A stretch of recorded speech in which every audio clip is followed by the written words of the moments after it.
Bonjour à tous et bonjour à toutes, j'espère que tout le monde va bien. Bienvenue dans ce nouveau petit épisode du podcast Brief Me a Book, le podcast de lecture pour les fans de lecture. Aujourd'hui, je viens vous parler d'un livre que j'ai récemment terminé, l'épisode 1, le tome 1 de Bodyguard, qui se concentre sur le personnage de Lennon. Donc Bodyguard est une série de livres, je pense que le 5e est sorti récemment, et l'autrice est Laura S. Wilde. Donc c'est publié chez Hugo Romance ou Hugo Poche, parce que je pense que les 4 premiers sont sortis en poche.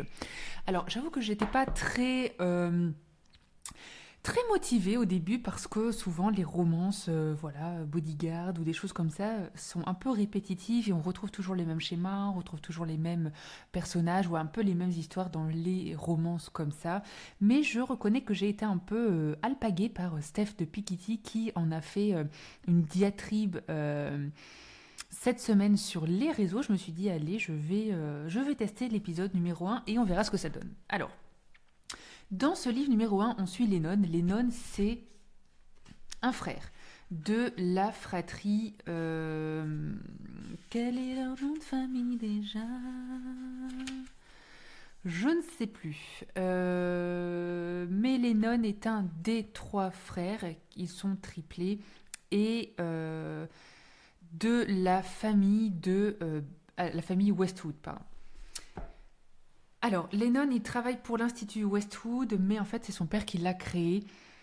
Il y a quelques années, son père était bodyguard et il a créé un institut Westwood. Et là, aujourd'hui dans l'histoire, toute la famille Westwood travaille dans l'institut comme bodyguard ou comme entraîneur ou comme, je sais pas, gestionnaire des armes ou des protections, etc., etc.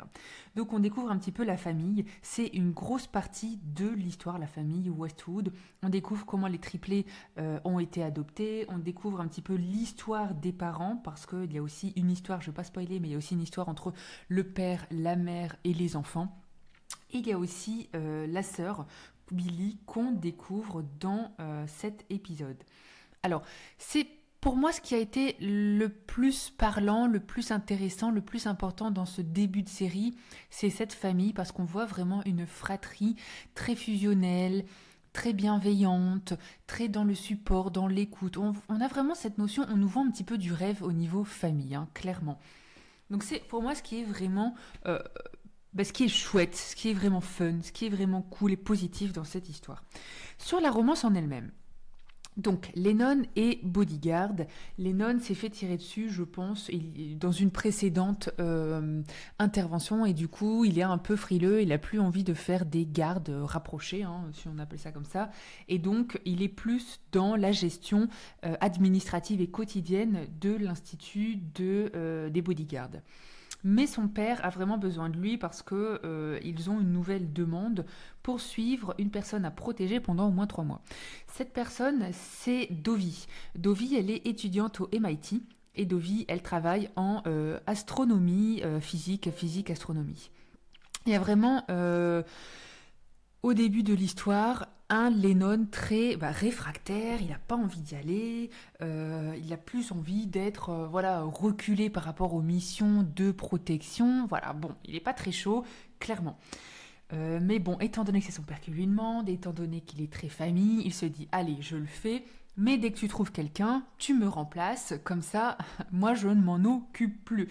Surtout que ça l'enchante pas trop d'avoir une mission 7 sur 7 pendant 3 mois. Bref, il y va, il se fait accompagner d'un de ses amis et d'une de ses collègues, parce qu'il y a toujours des backups dans ses missions, et il rencontre Dovi.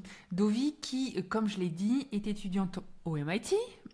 On peut s'imaginer qu'elle est très intelligente. On découvre au fil de l'histoire effectivement que c'est quelqu'un de très intelligent, qui travaille sur une thèse sur la physique appliquée et sur l'astronomie.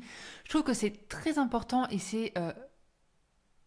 ça rajoute quand même une plus-value, cette histoire un petit peu du MIT dans la romance et dans l'histoire, parce que ça m'a fait très penser aux histoires de Ali Hazelwood, pour ceux qui connaissent un petit peu The Love Hypothesis, et toutes les romances que Ali Hazelwood a écrites.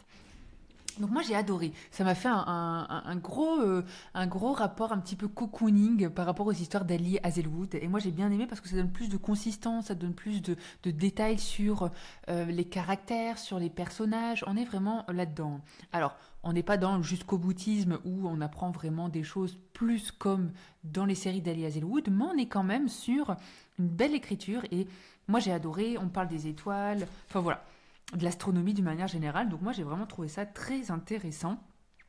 En termes de romance, eh bien au début, on est sur un Lennon et une Dovie qui sont pas très contents. Hein. Dovie clairement elle le rejette, elle veut pas du tout se faire protéger. En fait elle est victime d'un corbeau, c'est-à-dire une personne qui lui envoie des messages anonymes, un peu comme on trouvait dans les années 90 à la télé, avec des lettres coupées dans des journaux, et qui lui dit en gros de partir, qui lui dit de quitter la fac, qui lui dit d'arrêter ses recherches. Bon, on ne sait pas trop ce qui se passe, mais les parents, les deux pères de Dovis, sont très inquiétés, ils ont peur, et donc ils embauchent un bodyguard, et donc ils embauchent Lennon.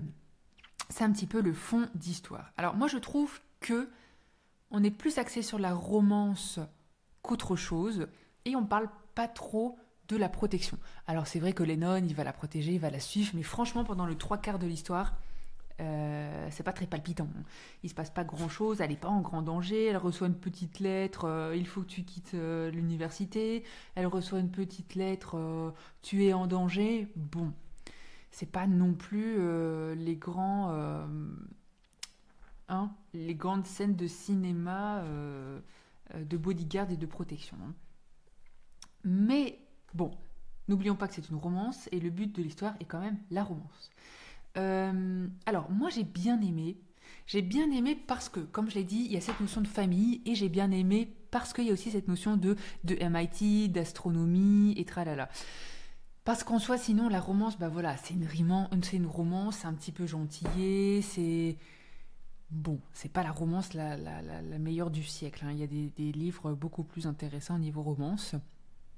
Mais voilà, après si ça vous intéresse, eh ben moi je ne peux que vous conseiller. J'ai pas encore acheté les autres tomes, mais je verrai voilà si ça m'intéresse. Alors pour ceux qui ne savent pas, dans les autres tomes, on suit en fait les autres membres de la fratrie. Parce que comme j'ai dit, on a des triplés. On a aussi Jackson qui est un petit peu l'adopté de la famille. Enfin, même si tous les enfants sont adoptés, mais ça c'est un autre sujet. Jackson, c'est le meilleur ami de tout le monde, et puis en fait, il vit avec eux, et puis il y aura un tome sur Jackson, donc ça, pour le coup, ça va être intéressant, j'ai un peu hâte de voir ce qui va se passer. Et puis on a Billy, qui est la dernière, la seule sœur de la fratrie, et donc ça m'intéresse aussi un petit peu de voir ce qui va se passer avec Billy. Voilà, j'espère que cette petite brève revue de ce livre vous a intéressé. Le but n'est pas trop de spoiler, mais voilà, de juste échanger et de parler sur un livre en particulier. Sur ce, je vous dis à très bientôt. Je vous souhaite de belles journées, de belles lectures et plein de belles énergies.